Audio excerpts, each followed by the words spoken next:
Good morning. 3:03 a.m. On my way to the gym. Screen looks a little funny. I do a lot of things. Secretly, privately, to help other people.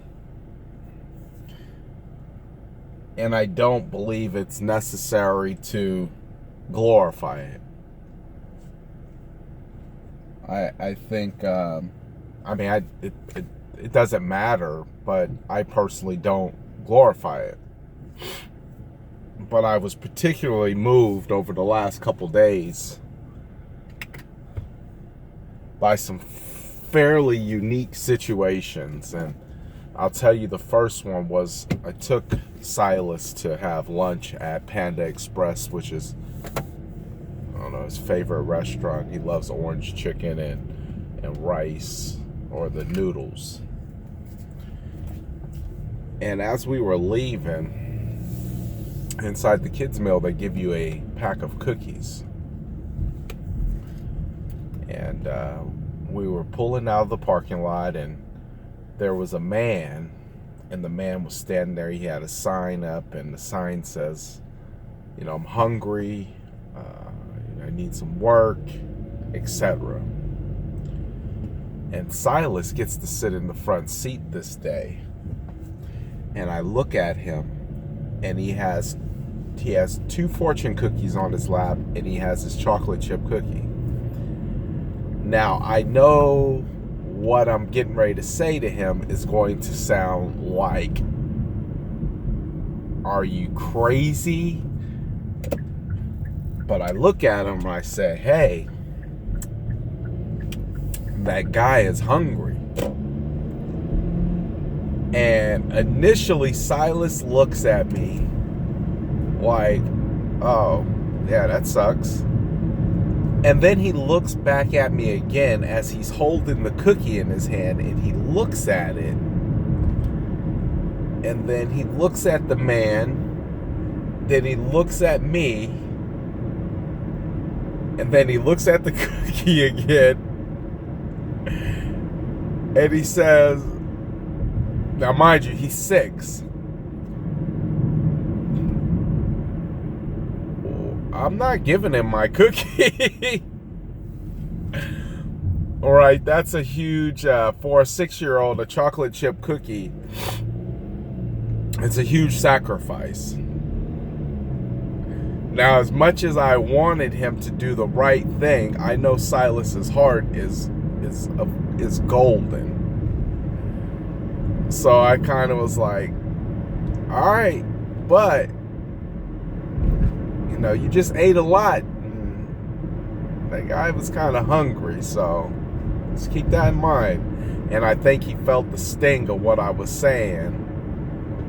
And we talked about it a little bit longer. So now fast forward. Yesterday, I picked Ricky up for school, and she's asking me a bunch of questions. And I'm just sitting there like, my eyes started hurting. Just all in all, I was not feeling the best. And she says, what's wrong? I said, I'm hungry. And if anybody's ever been hungry, and I mean hungry, you don't think right, you're not nice, and all you want to do is get to something to eat. And usually that's a very bad decision, because you make the most horrible decisions when you're hungry. And so I drop her off, and there's a Panda Express right across the street. Dead serious. I'm so hungry. In my mind, as I'm pulling out, I'm thinking, there's a Panda Express, or there's a One Stop Nutrition down the road. I have a decision I can make, but I'm hungry enough where I can ram this car into a wall just to remedy the feeling of hunger. So I take my chances and I go to Panda Express. Now I always order their grilled chicken, and vegetables. But today I was feeling extra hungry. So I pull up, and guess what? So the end of this story is going to have really two meanings to it. I'll share it with you. So I pull up to the window and I say, I'd like to do 2 entrees. I'd like to do some beef and chicken, and the grilled chicken. And I'd like vegetables. She says, we don't have no vegetables. You're going to have to wait 3 to 5 minutes. I said, if by the time I pull up to the window, will the vegetables be ready? And the lady, I think she thought I was retarded. So I said, well, just give me the rice. Give me rice and some noodles. Okay. So I get to the window, give me my stuff, I pay for it. And literally, I'm so hungry. I'm like trying to eat while I'm driving, and there's a police officer behind me, and I just know for a fact this dude is gonna pull me over because I'm literally breaking lanes. I'm all the way over in this lane, and in this lane I'm breaking lanes, dude. I'm like, and I eat with when I eat if I eat Chinese food, or Japanese food, I always eat with chopsticks. I don't mess with a fork. Something about it, and I'm really good with those chopsticks, so I'm like chopsticking it up, right? And eventually I was like, man, and the police officer was driving real close to me. I was like, man, I'm gonna slam on the brakes and this dude's gonna end up hitting me. Let me pull over and stop. So I hit my turn signal. I pull into this parking lot. They got different businesses and whatnot running in there, and I know the story is long, but bear with me. I don't wait for a parking spot. I do not wait for a parking spot. I literally park long ways in the parking lot, across 3 or 4 parking spots. And I just throw it in park and open it up and start eating. So I'm sitting there, and I wasn't there longer than a minute and a half at best. And somebody walks by the car.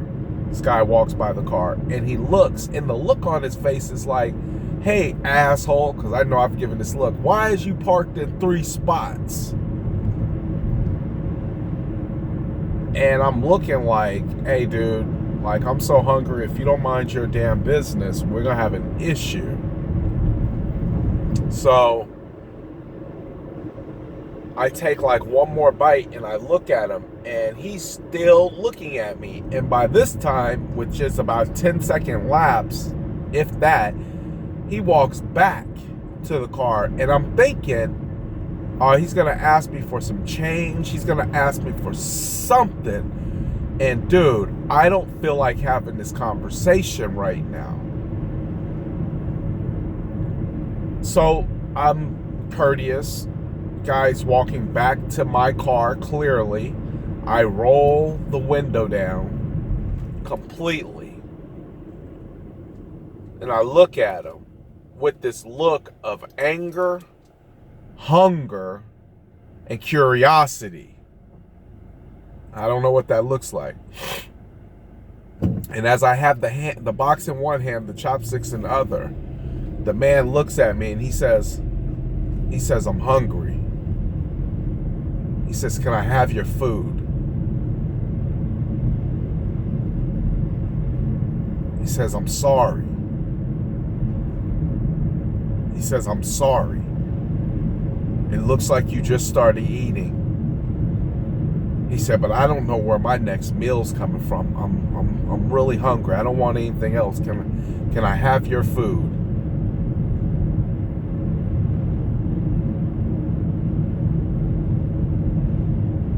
Now, if you've ever been confronted with your hunger and then the boldness and the humbleness of somebody asking, not knowing me, not knowing what I would say, not asking for money, but simply, can I have your food? I was stuck for a second. I was stuck, and I don't even know what kind of stuck I was. My heart was like, my heart was doing something and my mind was doing something. And I was like, you want my food? He said, yes, please, I'm hungry. I wouldn't have asked if I wasn't hungry. And I know, I'm sorry, I don't mean to bother you. It looks like you just stopped to eat.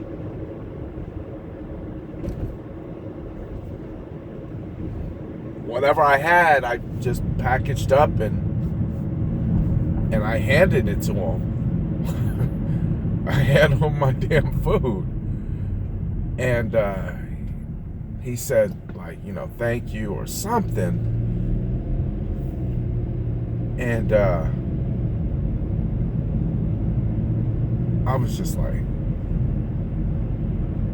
blown away. And I'm thinking, is he gonna eat it? And as he was walking away, he was eating. I had no idea up until that point how it would feel to put a complete stranger's need over mine. And like I said, I've done nice, cool things, but I've never, and it was similar to the situation Silas was confronted with. You got a 6-year-old with the chocolate chip cookie, right? That's heaven in his hand. And then you got me, who's been running around all day taking care of business. My body is shutting down. I'm hungry. Being confronted with a complete stranger saying, I don't want your money. I'm just hungry.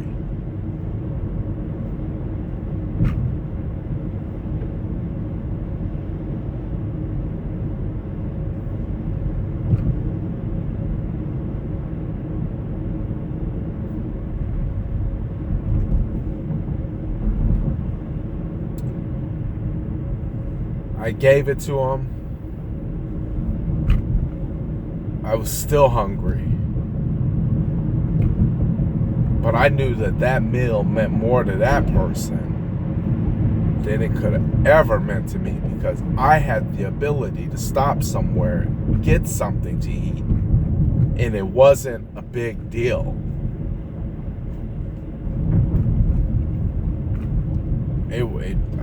I was absolutely floored. I was floored. I was taken back. It was amazing. So me, I always put things in perspective, and I say, man, they didn't have your vegetables, man. Maybe you wasn't supposed to be eating that in the first place. And sure enough,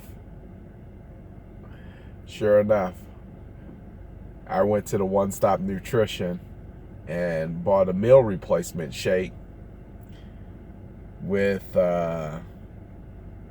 almond milk, non-sweetened, no sugar almond milk, sugar-free chocolate, espresso, some oatmeal, and a little bit of peanut butter, and some ginseng. And it was the best tasting shake that I had had. And I get those all the time. But it was literally the best tasting I had ever had. And I can't help but think that God is so wonderful that He set up those chain of events to just let me see how wonderful He is. And he rewarded me two ways. One, I didn't eat that food, because that wasn't the best decision for me health-wise. And two, he made me the best meal replacement shake I've ever had in my life. And I ain't gonna take nothing away from God by just saying, nah, it tasted real good because I was hungry. No, that bad boy tasted real good because it was made under the right conditions.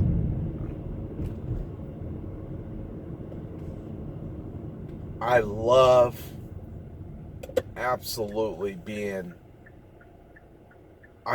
being put in a position where I have to make a moral decision. I love being at church, and when I'm asked to tithe, and when I do it with 10% I don't have. Like, dude, if I give you 10% of my $10, I only got $9 left, and 80% of that's got to go to this, and then I'm still obedient to that moral decision.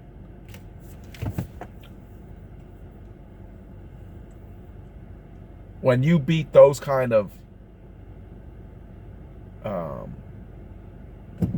decisions, or you rise to the occasion on those kind of decisions,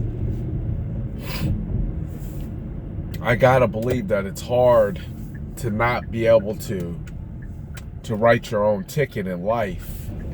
And I don't do those things because I'm hoping that it'll get me somewhere. I do those things because I know it will get me somewhere.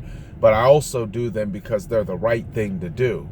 Like, I may be, listen, to people who know me, I am the biggest dick, asshole, probably some people, piece of shit, whatever. Because I'm just not for the bullshit. I'm not for it. I'm not for it.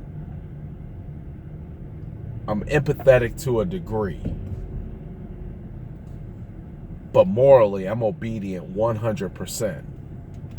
Ethically, well, ethics is a different matter. But I am obedient. I am obedient to what I must do when it comes to another human being or making the right decision. This video was long. It's an 18-minute long video. I wouldn't have sat through it. Hopefully somebody will. But at the end of the day, I don't really care what anybody thinks about me. I think that's why I don't make it a habit of talking about the things I do.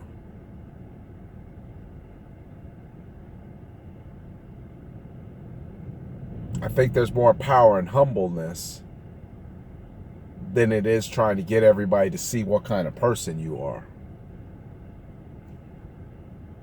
People are going to make mistakes in judgment all the time. No need for me to get hung up on that. But just that trail of events over the last 3 days is absolutely amazing. Absolutely.